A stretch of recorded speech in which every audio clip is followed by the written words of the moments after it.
Welcome to a new edition of the Neon Jazz interview series with veteran Kansas City jazz guitarist Ron Carlson. He grew up in the country, and through a long journey with music, he landed with jazz and has been giving Kansas City the goods for some time. Over the course of our conversation, he spoke candidly about his latest album called Kind Folk, done in tribute to the great Kenny Wheeler and Charlie Haden. It's a great listen.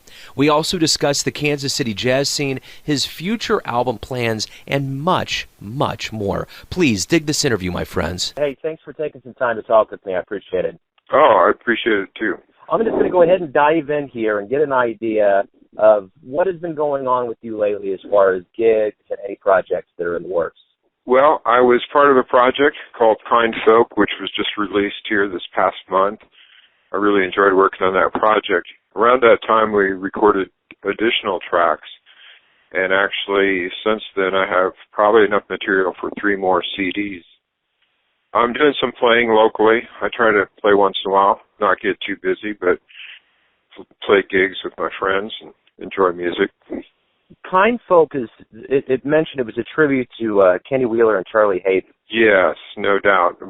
Both of those great artists passed away last year, 2014. And in the months following that was when this project idea emerged. And right around that time, I was touched by music by both of those folks.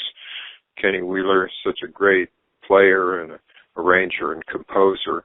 I was just starting to discover his music. And Charlie Haden, of course, a legendary bass player, who always played with such great melodic and musical sense. Right on. Let me get a sense of where you grew. Where did you grow up? Well, I was born in South Dakota, Brookings, South Dakota, but I grew up on a farm near there, until I went off to college. So I grew up in the country. The houses were 1 mile apart, but I really enjoyed the outdoors at that time. It was a very relaxed way to grow up. Yeah, without a doubt. So what was it about your upbringing? Love music, and more specifically jazz? Oh, well, I think the first connection to music was through my mom. I remember just as a young child in the afternoon, she would take a few minutes off in the afternoon to sit down at the piano and play. When she did, I could feel the sense of peace come over her and just fill the room. And that made a big impression upon me. And then I remember walking by the TV and seeing the Nat King Cole show come on in the late afternoon. And he just had such a great presence. The camera would zoom in on his face and he'd say hi. And he just had the smile about him. And I just saw that he loved music. He just really enjoyed it.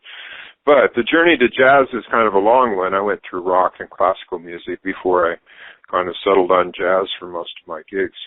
And so let me get into the evolution of your career up to this point. Give me kind of an idea of, from when you started the guitar and kind of when you started getting gigs and got to a point where you're releasing an album. Oh, well, I guess to take a couple minutes, go back to the beginning. I joined band in junior high, and I was selected to play the French horn, which is one of the most difficult instruments ever invented. So I was an average French horn player, but I got to hear, we had a really good band director named Bob King, and he instilled a great sense of musicianship among the folks. Even though I wasn't taking lessons, I was self-taught on French horn. As a teenager, then I picked up guitar. I think the person that really made me say I have to do this is Jimi Hendrix, who changed electric guitar, but also the writings of Bob Dylan and other folk singers and pop music around that time. Then when I went off to college and switched to a music major, they didn't have a guitar major. I had just started playing flute, so I chose flute as my performance major. But I really got drawn into flute and the beauty of the sound. And so I worked hard on it for about 3 years, did a senior recital, and graduated with a degree and a performance major in flute, classical flute. Though I have to say, my great teacher, Ruth Royer, would often say, "Ron, you're improvising." that the composer wrote. And I'd go, "Yeah, but if you change the color on this note, it's not a classical sound, but it's got more color to it, more intensity." And she'd go, "Yeah, that's fine. You can do that on your gigs. But for here, let's play it like this. Think like a violin, long sustained tones." But it really taught me a lot, and it really fed my guitar playing. Just the understanding of well-structured music, the importance of tone, form, the evolution of music, phrasing, breathing while you're playing. So I think all guitarists would benefit by being a singer or playing a wind instrument.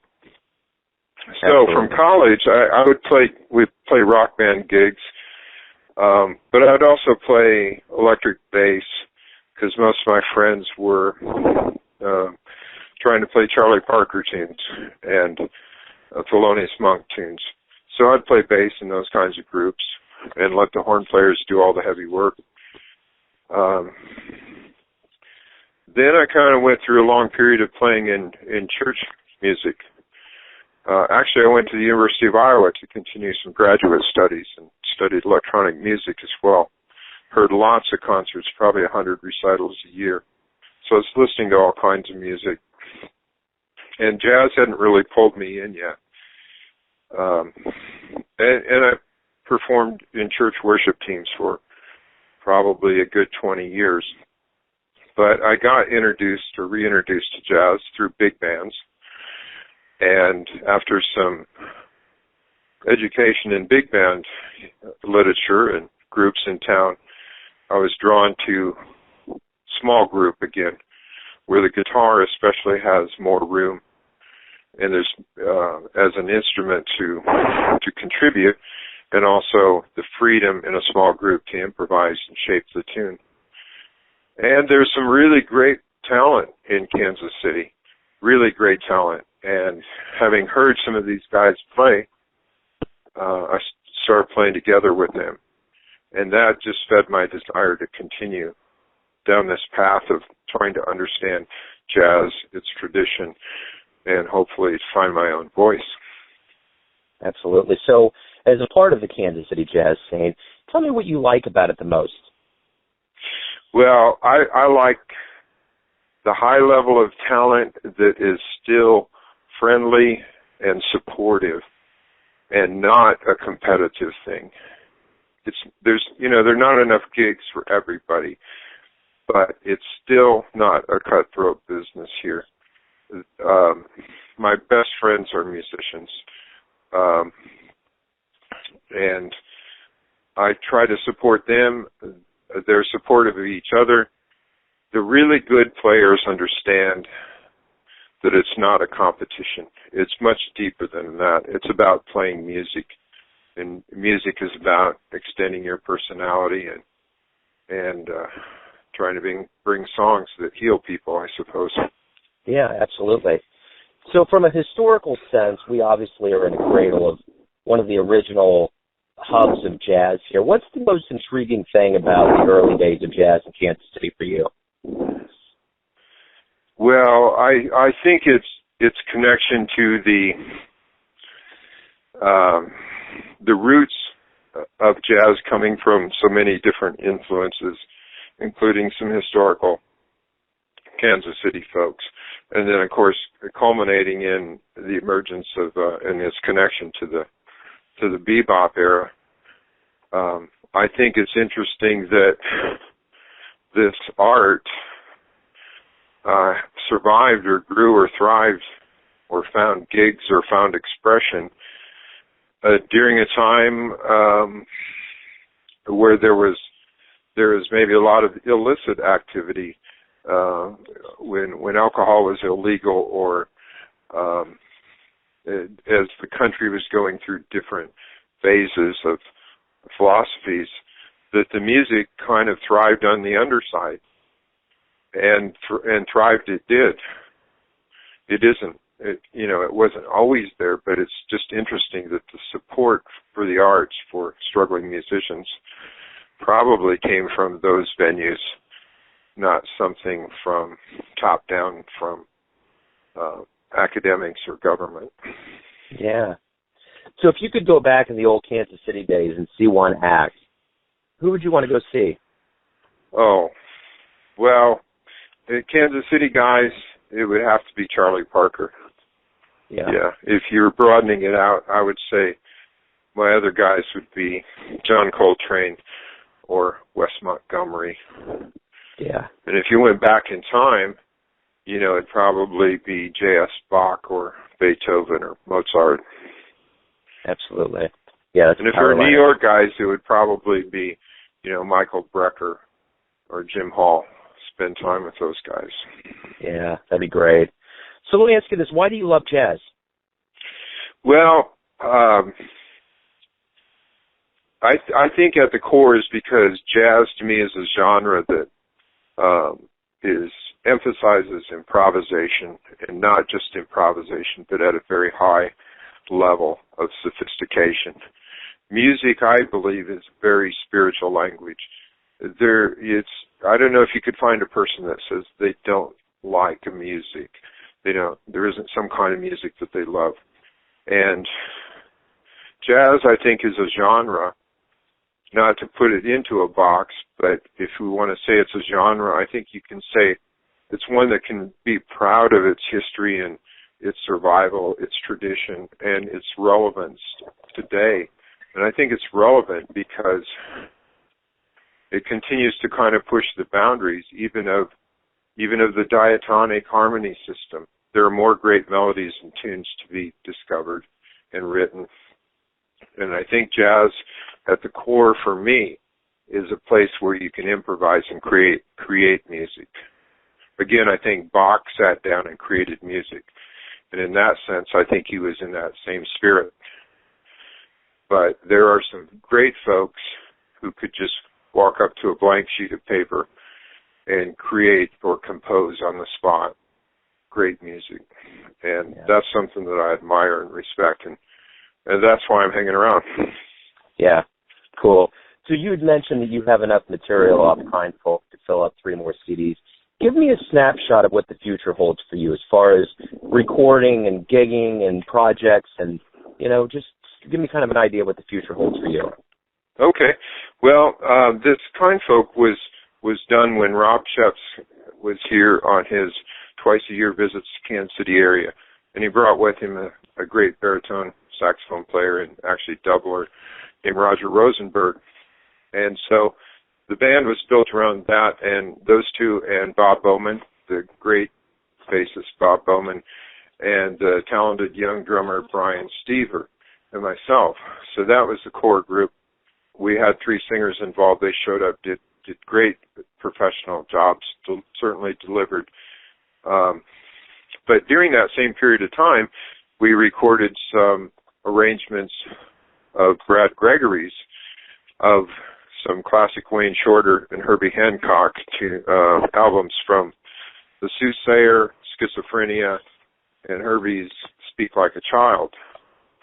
So I've got recordings of that stuff that need to be edited and mastered, and that will be kind of like a modern throwback to Blue Note recordings. To give some acknowledgement to Brad Gregory as not only as a player, but as a great arranger as well. Then about 6 months later, this trombonist came along with Rob to town. His name is Jason Jackson. And Jason's a wonderful trombonist in the New York area. He's playing with the Vanguard Jazz Orchestra. So we had essentially 3 more half-day sessions. And from that, we have another CD's worth, actually 2 CD's worth of material that need to be gotten to. So therein lies my 3 discs. I have some original material I'd like to record.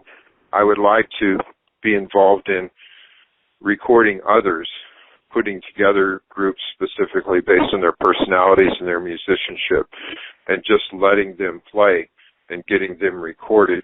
I've been studying recording technology here the past 6 months so I can better understand what engineers do, perhaps do some of the work myself, but I'll certainly leave it to professionals to master the end product and make sure it's done correctly. I would like to work with local players. I won't go into names right now, but they would be some of the well-known names, and just allow them some time in the studio and just be there to encourage that to happen and to see that it can happen for them. And I also would like to record with any other great jazz players that Rob Sheps brings through town in the future, because he's brought some great ones through in the last 5 years. Right on. And I noticed that you did the painting that's on the front of the album cover.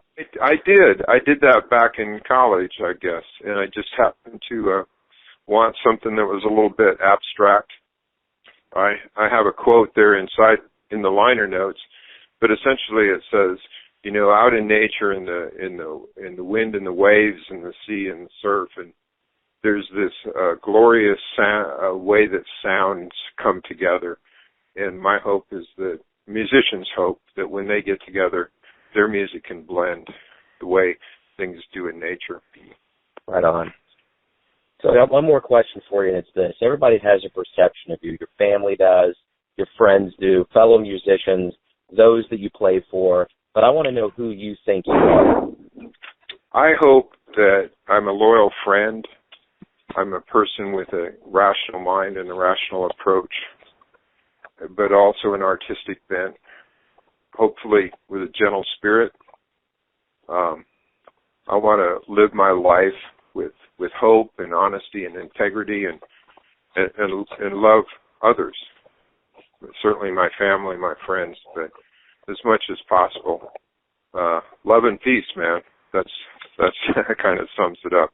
Right on. Perfect. Well, hey, Ron, thanks again for your time, and we'll keep in touch. Okay, congratulations on 300 shows. That's absolutely awesome. And I really appreciate it. And on behalf of musicians and the audience, I just want to thank you personally for putting that effort and that devotion into capturing this and organizing this material so other people can become aware of it. Absolutely. Well, hey, thank you for the music. I love you guys. You guys are some of the coolest, what I call the Jazz Jedi Council out there. So thank you for what you do, and we'll just keep this, we'll keep the jazz moving, man. Thanks for listening and tuning in to yet another Neon Jazz interview, where we give you a bit of insight into the finest players in New York, Kansas City, and spots all over this world, giving fans all that jazz. And thanks to Ron for his contribution to the thriving Kansas City scene and all that tasty music he gives us. If you want to hear more interviews, go to Famous Interviews with Joe Domino on the iTunes Store, or visit theneonjazz.blogspot.com for all things Neon Jazz. Until next time, enjoy the music, my friends.